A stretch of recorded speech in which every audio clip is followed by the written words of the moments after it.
রাকিব ভালো ছেলে, এর ইংরেজি আমরা সবাই জানি Rakib is a good boy.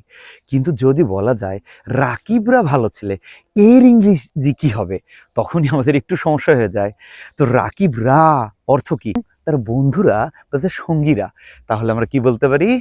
রাকিবরা, Rakib and his friends. আমরা এটাও বলতে পারি রাকিব অ্যান্ড হিজ কম্পানিয়ন্স। ভালো ছেলে, আ গুড বয়েজ। তাহলে রাকিবরা ভালো ছেলে, রাকিব অ্যান্ড হিজ ফ্রেন্ডস, আর Rakib and his companions are good boys.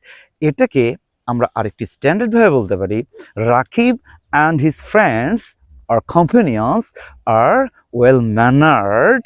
অথবা এভাবেও বলা যায়, রাকিব অ্যান্ড হিজ কম্পানিয়ন্স আর his friends are well behaved. তো ভালো থাকবেন।